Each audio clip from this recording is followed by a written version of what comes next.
I'm Jo, and today we're going to talk about my top 5 favorite anime. I've actually loved watching anime since 8th grade, Adult Swim, Toonami. Alright, so let's get into the list. Number 5. Number 5 is Steins Gate. This is an anime that I tried once before and I could not get into it. I watched episode 1 and I was so confused with what was going on. I couldn't get into the plot at all, like not even a little bit. I knew it was supposed to be about time travel, but that first episode was so confusing. So I watched it. I think I watched it twice on 2 different occasions and I quit. And that was a mistake because I kept going back to, I think, myanimelist.com and other places with reputable recommendations of popular anime, and it was always really highly rated. Like, people love Steins Gate. So I watched episode 1 for the 3rd time and I made it all the way through. I think I watched it on Hulu. So by the time you get to episode 3 or 4, things get to pick up, and by the time you get to episode 9, you're hooked. So, Steins Gate is a time travel story where the main character, who calls himself Hoin Kiyoma, he figures out that he can send his text messages back through time, which is totally something I'm into. Yeah, I think that's such a cool power to have. The first episode that's so confusing, it becomes a lot more clear at the finale. I will say that. You feel rewarded as an audience member, and so it's so great. I love the characters. I love how wacky the main character is. He's just weird, and I love that. I love how quirky and weird he is. I know that it started off as a game, like a visual novel, which is probably why the plot is so good. It's not riddled with plot holes like some other time travel stories. So Steins Gate, awesome. Highly recommend. Moving on to number 4. Attack on Titan. Yes, a very popular anime. This is another anime where I watched the first episode and then I quit for a while and then I came back. And so I got into it after a few months after I watched the first episode.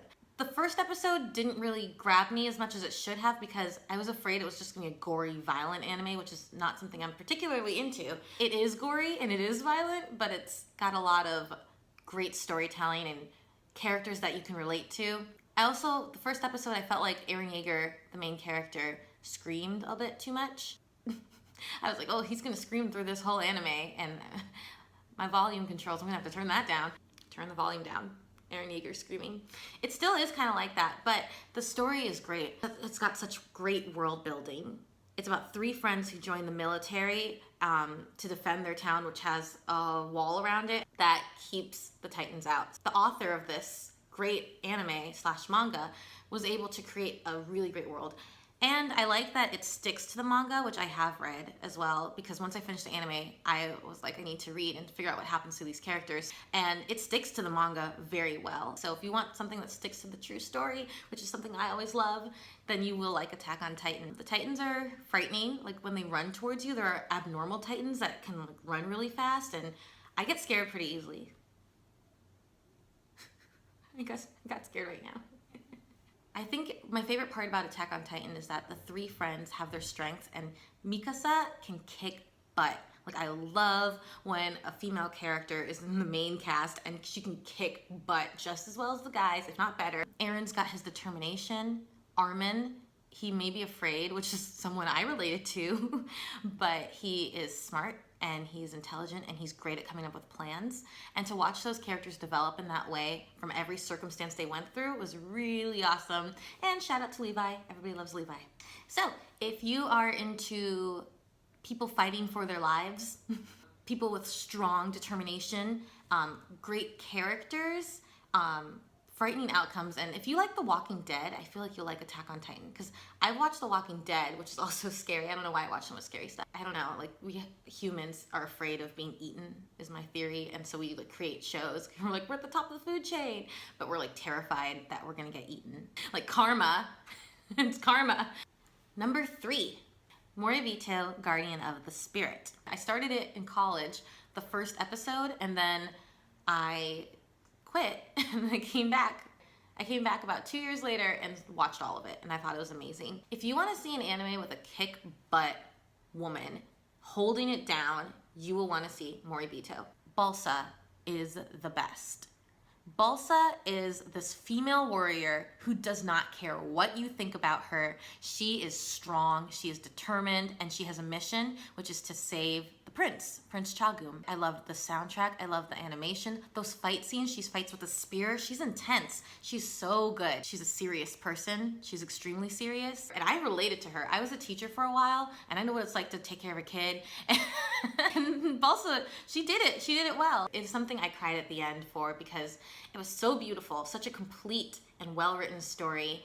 So Balsa holds down Moribito. I actually call it Balsa in my head. I'm just like, this show is called Balsa now.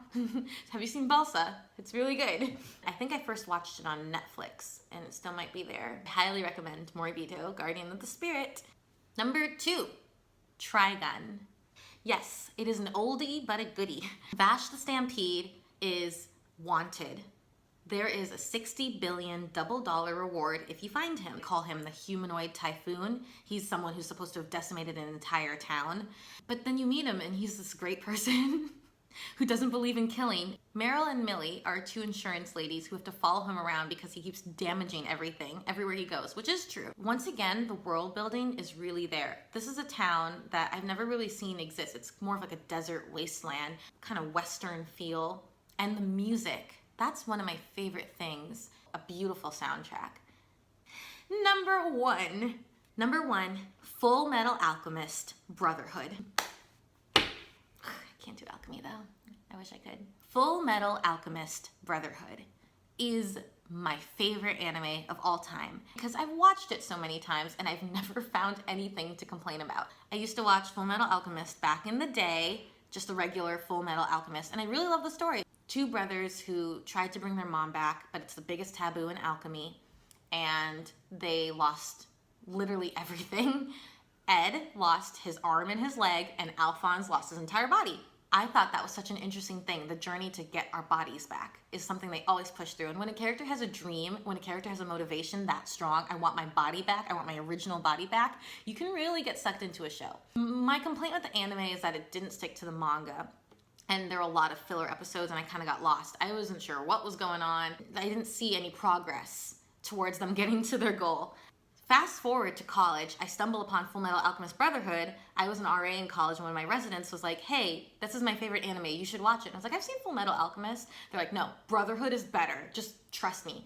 And I watch it and I'm like, some of this is I've seen before, yeah. Edward loses his arm and his leg, Alphonse loses his body, and then it gets so much better. The story is so tight. The city of Amestris and Ishval and all these places, like there's another map. I guess this shows you that I really like world building in shows. I really do enjoy when a creator can make a whole world that's nothing like a world that we see today. Or it's based off of a world we see today, but it has its own rules. Like this one has alchemy. And I think it's so cool. How do you come up with that, author? How did you do that? I love the female characters in it as well. Winry. I used to pretend to be Winry when I was little. I feel like I wanted to be a mechanic and work on people's auto mail. Shout outs to Roy Mustang, Risa Hawkeye. I love them together. I think they're a dynamic team and I enjoy watching them fight bad guys. If you enjoy an anime that has a very established and well-written world with a bit of a conspiracy theory, you will enjoy Full Metal Alchemist. It has the right amounts of action, conspiracy, mystery, romance. I think it has the perfect balance of those things for the story it's trying to tell. So that wins. Before you go, I didn't want to leave out great animes that have affected my life that deserve a mention. In Death Note, you meet a high school boy named Light who comes across a notebook that fell from the Shinigami realm. And so any name that you write in it, that person will die. I really enjoy the detective L. He's my favorite character. The main character is definitely a villain all the way through. At first when I started watching this, I was like, yay, go, you do it, you kill those bad criminals. And I was like, oh no, what is happening? I think it's definitely a look at human nature. I will say that. Inuyasha, I could not leave this off of the list. It was one of the first animes I really got into as a young girl. I related to Kagome, I related to Sango. I enjoyed the demon slaying. I really thought it was fantastic. Naruto, I actually recently, I will say in the last year or two, started watching Naruto. It gives me Inuyasha vibes because there are long fight sequences. Like it'll be a fight that goes on for 5 episodes. Okay, okay, you fight, Naruto. You're gonna win one of these days. So, Mob Psycho 100. I very recently started watching that on Funimation. I haven't seen One Punch Man, and I know it's from the same creator, but I really like Mob. I think he's so funny. I've laughed out loud with that anime a lot.